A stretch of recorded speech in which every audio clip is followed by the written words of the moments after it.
All right, so you want to add a favicon to your Squarespace website. Well, luckily, Squarespace has made this super easy. First thing you want to do is go down to Design, Browser icon. They don't call it favicon in Squarespace, it's called a browser icon.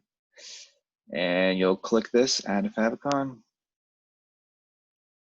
And let me get what I want to use, which is this headshot. Here we go. It's coming up. There's my face. Awesome. Then click Save. And let's see if it worked. I'll open up my site. There it is, up there in the corner. So yeah, that was super easy. Squarespace makes adding a favicon super easy to your site or browser icon.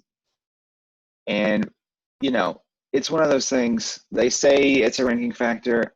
I'm not going to tell you that if you add this, you're going to be, on page number 1 for your highest ranked keyword. I think it's a slight, thumbs up to Google that you're making your site as user-friendly as possible.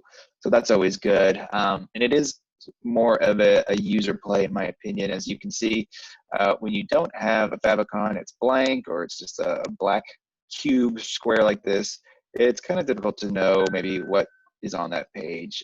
If you look at all these other tabs I have open, when you have a lot, it can be hard to know. You might not be able to read the titles, but you can see the favicons. Like, I know that's analytics, that's search console, that's a Google search page. So it just helps it, helps the user to navigate and just looks nice. So that's it, real easy. That's all I got for today. Bye.